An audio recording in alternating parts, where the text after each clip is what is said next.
What's up, everybody? Welcome to the James Taylor Jr. podcast. Shout out to everybody that is watching on YouTube or listening in their car right now.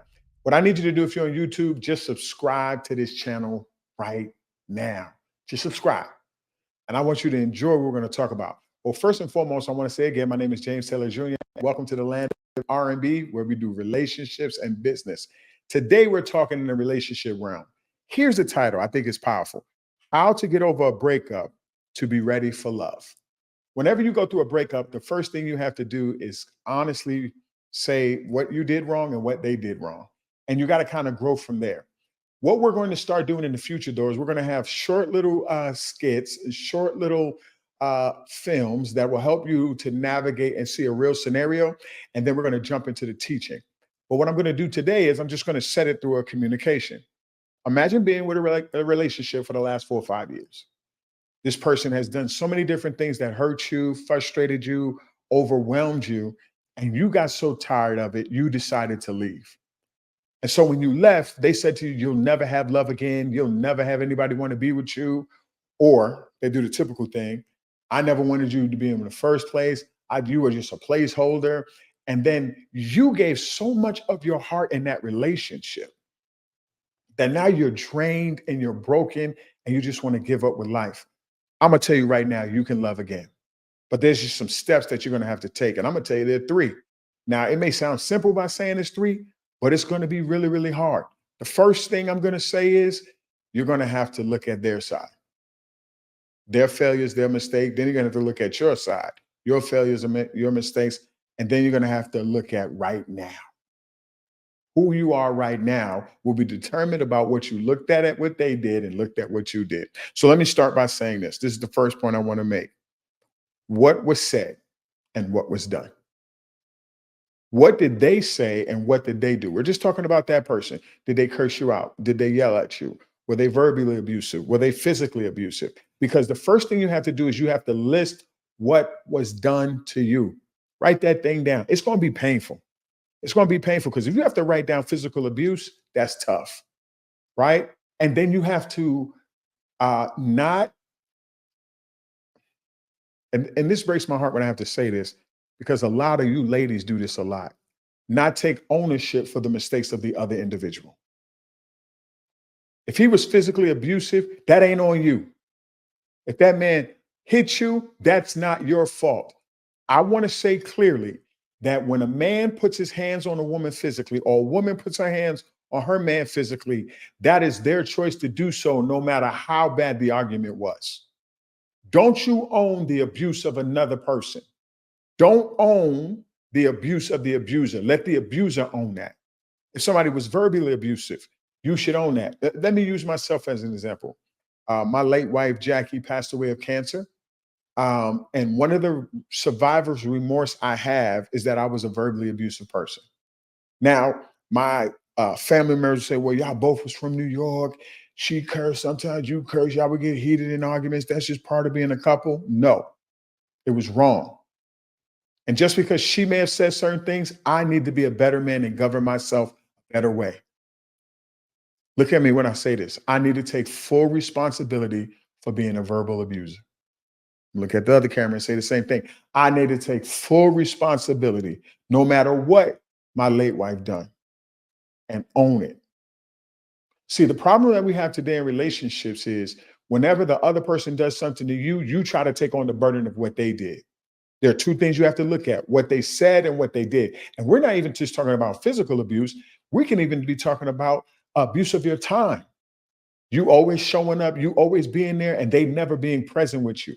Or they only come to see you at night. I need to encourage you ladies that some of you never really had a relationship. You had a situationship. You let this man come see you after 10 o'clock every night was not love. That was a booty call. That was somebody trying to smash. That was somebody degrading you and disrespecting you as a woman. And you have to own the fact that they were who they were. Because a real problem that a lot of people have in relationships is they won't hold whoever hurt them to the standard that they truly deserve. You settled because you didn't accept that you deserve better. But you have to be honest about who the person was. If you can't be honest about that, that person was a dog, that person was unfaithful, that person lied, that person was selfish, that person was demeaning, demanding, and demonstrative. If you can't let them be who they are and write that down and look at it, you can't heal. You cannot heal until you're free from putting a burden on you that was on them, which leads to my next part. You got to own your mistakes. You got to own it. You know what you got to say? I chose him. This is what I don't like about relationships now when people talk about relationships. You don't have to take responsibility for the abuse because that's on them. But you do have to take responsibility for being with that person. Some of you, let me tell you something. Some of you know, ladies and gentlemen, both sides know when somebody ain't good for you, but they're a good time. You know when somebody ain't going to truly love you, but they may be great in bed. That's your fault. You chose 30 minutes over a lifetime. And you probably ain't get that sometimes. You know what I'm saying? That's just the reality of it. You chose to be with somebody who didn't love you. And the reason why I'm saying this is because now I'm going to give you some foundational principles within what I'm talking about. Stop dating and start courting.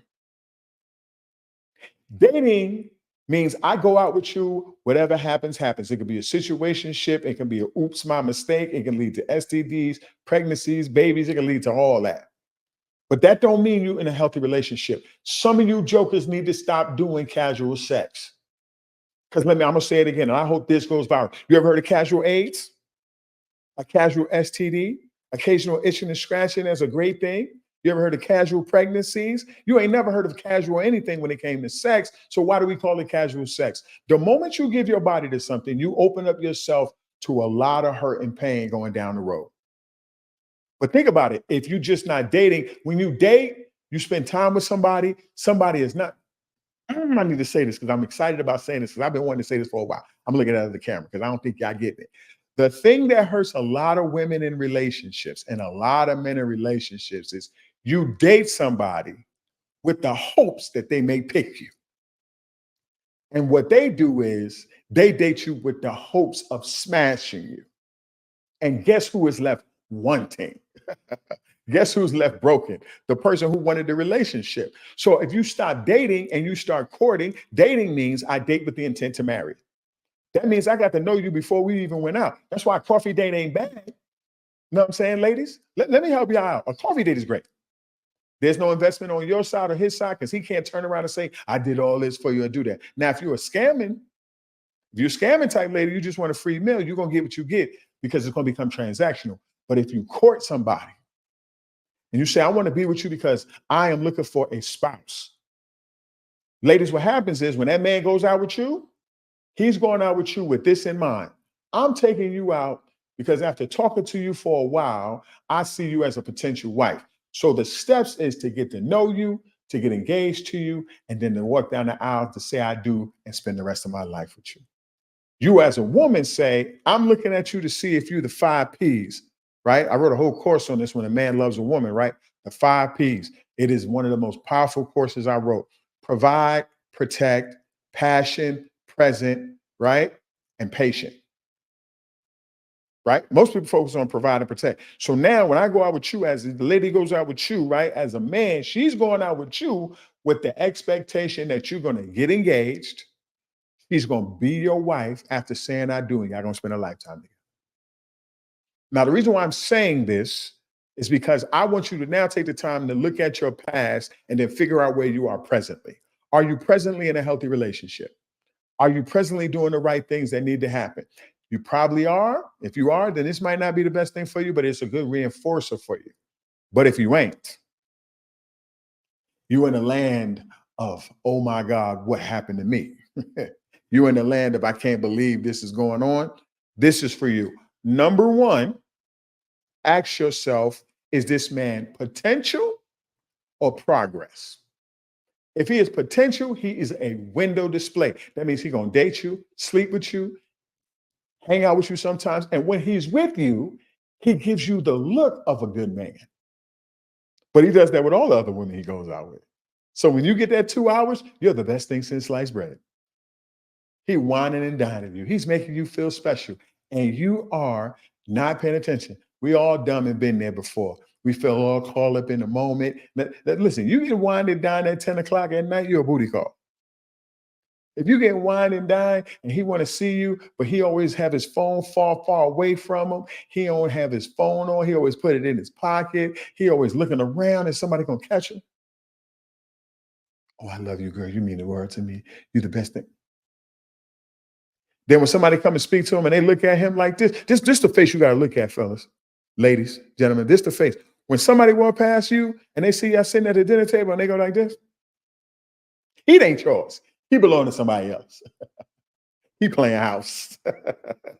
He playing house. So listen, don't pick potential, pick progress. Every time you go out with this person, everything should improve. Hey, we've been hanging out at night. You know what? Let's go to brunch. You know what I'm saying? You know what? I don't want to keep doing it this way. I want to take this relationship to another level.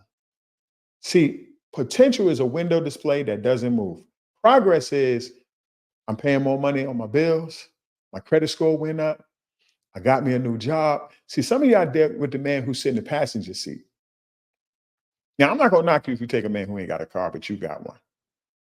There are a lot of you who bougie enough to think that you better than some people, so he need to come fully packaged. The average salary in America today, ladies and gentlemen, is less than $55,000 a year. I ain't even gonna say the numbers in the Black community. So, so if you come and thinking you're going to get a six-figure man, 80% of them are already married. And they ladies with them in the gym shooting other shots. So progress is he's growing his income, he's growing in character, he's growing in commitment, and which leads me to point number 2. You pick potential. Now, the first one is potential. Don't pick potential, pick progress. The second one is pick character over currency. If you find a man that he got a whole bunch of money, and let me tell you something. I saw this young lady on TikTok. She's like, I don't date American men because American men are the most terrible men in the world. I say, girl, I am Nigerian. If you date an Igbo or especially your Bora man, I'm your Bora. I ain't knocking us. There can be scammers of lovers. There are lover scammers. They will cash up you. They will treat you like everything. But once you get married, they want to control your life. You're going to listen to him. He's the one who's head of this household. I don't know what y'all talking about. You date a Caribbean man, we already know. Not to say all is bad. I'm just saying you make it sound like if you don't date an American man, your life gonna be better. You lied to yourself. Let me tell you something. Men are men wherever you go. Women are women wherever you go. If you're a dirtbag in the UK, you could be a dirtbag in America. If you're a dirtbag in Hawaii, you could be a dirtbag anywhere. It don't matter where you're. There's dirtbags everywhere. You can always find you a dirtbag on the corner. Let me tell you something. They be standing there like this. Listen, all dirtbags got the same look. So how are you doing? Nigeria, how are you today? You look good there. You know what I'm saying? Jamaican man, wagwan, you know. It's a dirtbag. What you need to look at is character. Now watch what I'm about to say. A man who dates you based on currency treats you like a prostitute, and that's a transaction. A man who has character treats you like transformation. He wants to make you his wife. It's a big difference.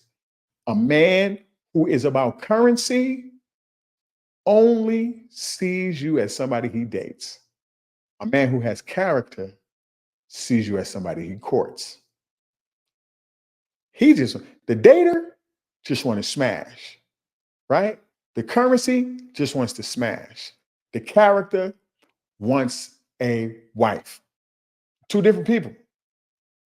Two different people. I'm saying it again. I'm going to be redundant. Be mad with me. Dating with the intent to marry is courting. When I see you, I see a future of us together. And let me tell you something. One thing I love about men, we don't give our money to somebody we don't think worth it. The Bible says where your treasure is, that's where your heart be also. Yeah, men are like that. Men are like that. And it's always in that conversation. I don't know why y'all be acting like that. Same thing with women. Anytime you see a woman, the first thing she does is walk up to you and say, what, you gonna buy me a drink? Run.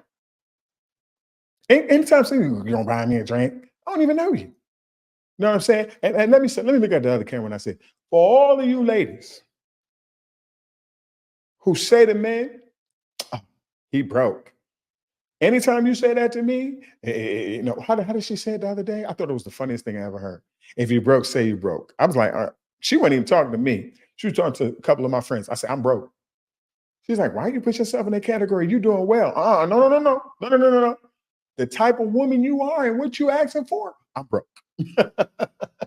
I want you to treat me like a broke man. Any man that make good money, he ain't gonna be bragging about it. And any man who got good money, who has good character, he ain't gonna be bragging about it. The ones who ball out, flashy, always throwing money in their face, money to the air. And guess what? If that's you, that's your business. I ain't telling you not to do that. But a man who's old school, got character with himself, he ain't doing all that. He's not wasting his time trying to be a flash in the pants because he knows at the end of the day, he only got to give love to one woman. So ain't no sense in showing it to everybody, but show it to the woman that you love. So progress over potential, character over currency, and last but not least, love over language. Y'all not gonna get this one because this one is for grown folk. There are a lot of men who will give you the best language in the world. Listen, my family is Yoruba, and on the other half is Jamaican. So you got Nigerians and Jamaican. Boy, we could talk. Boy, we could sell you some wolf tickets. Nigerian man, you are the most beautiful thing I've ever seen in my life. What is your cash app? Oh my God, I've never seen something so marvelous. I fell in love the moment you walk through the door. That's he lying. He don't know you like that, but the language sounds so good. Some of you ladies get blown away by the body language of a man. He walk in, he's 6 foot, he got a nice body, teeth is nice, he got all the chains, he got all the trappings, he lit, as you young people would say, he doing all those things, but he don't really love you. A man who loves you, he only sees you. A man who gives you a language, he's trying to sell to you, right? The language guy is a used car salesman. The man who loves you is the one who is going to give you his authenticity. A used car salesman will sell you whatever brand you want so he can get you in the car. Get you in his bed. His bed is his car. He'll sell you anything to get you to bed. But a man who loves you, he's trying to get you to see him for who he is and how to love him. And there are two things. A man who's giving you language will sometimes turn around and give you vitriol. A man who wants to love you, he'll give you vulnerability. It's a big difference, right? The man who just want to smash, after a while, he gets impatient, he's frustrated. He's always bringing up sex in some way, some form of fashion. But a man who loves you, he's talking about how fine you are, can't wait to make love to you when we're married, but he's also talking about the character of who you are and what he loves. Man, Proverbs 31 says, a man who finds a wife findeth a good thing and findeth favor with God.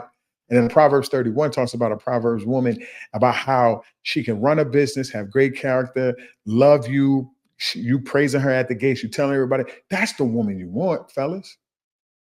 And so I just talked about women, but the same thing with a woman in used car salesman. A woman who's a used car salesman, she's just a shiny toy, man. She's showing you her body all day long. She wants you to smash. She's trying to bait you in so you can go buy her something. She baits so you can buy. Bait to buy. But a woman who loves you, she's authentically trying to build with you. She's the woman who's in the gym putting up the shots with you. The other one is waiting till you get to the place where you're taking a big shot. See, some women come when you at the peak of your game. That's when they show up. You got millions of dollars, you ready to go. But the one that love you, she was in there with you when nobody was seeing your black behind. She was in there when you were nothing but $1 in your pocket in a dream. And she said, keep shooting, baby. Keep working hard. Keep running your business. Keep going. She was authentically supporting you. And you knew how you knew that? Because when you were just potential making progress, she ain't go nowhere. That's the woman you want. Now, the one that shows up when you win it, we already know that's transactional. Ain't nothing worse to a man who worked hard to have a woman come and talk about, right, if you're going to be with me, you need to bring all this to the table. Let me tell you something. Just because you breathe and you fine don't mean you get a man. And just because you look good don't mean he going to be loyal. Fellas, be careful of a woman who will come into your life not wanting to be your wife. Don't let her come into your life. Because these young girls is talking like y'all boys is talking. It's whatever. Whatever y'all want to do, we could do it. Now you better run from the hills from which cometh your help, and your help cometh from the Lord. You better get up out of there. Be wise in what you do. The Bible talks about a man, right? Ephesians 5, man, right? Love your wife as Christ loved the church, presented himself without spot or wrinkle, washing himself with the water of the word. That means you work so hard on your character. Why would you get a woman because she looked good so you could just spend currency? Now, notice what I did. I blame both sides. I held both people accountable. I gave you principles of what to look for. What to look for. You got to deal with your past. They got to deal with their past, and you got to heal. But then I also told you when you deal with right now, you got to be honest about where you are right now. If you are in a whole phase, leave people who want a house and a home alone. If you're just trying to get a man with a bag, then go about your business when it comes to a man who wants to build. Both sides can be disgusting. Now, if you're looking for a loved one, a husband, then be prepared to be a wife. If you're looking for a wife, then be prepared to be a husband. Stop the stupid 50-50 talk. Stop the who's more in control. You are going to be one. The Bible says we leave and cleave our wife, and the two shall become one. Y'all building on unity. Y'all learning how to compromise, not compare. You're learning how to complete, not compete. Healthy relationships know how to work together. So I want to challenge you when you watch this, take notes on what I said. Go back and look at the part that whose fault was it in the beginning of the relationship in some areas. Was it his or was it yours? Or was it yours or was it hers? And then look at where you want to be in a new relationship. Potential? No. Progress. Currency? No. Character. At the end of the day, if you're not thinking this way,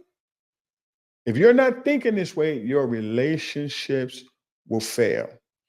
Closing argument. Words tried by time proves trustworthiness. So when you get to know somebody, take your time, and over time, they'll prove if they're trustworthy or not. Have a great day.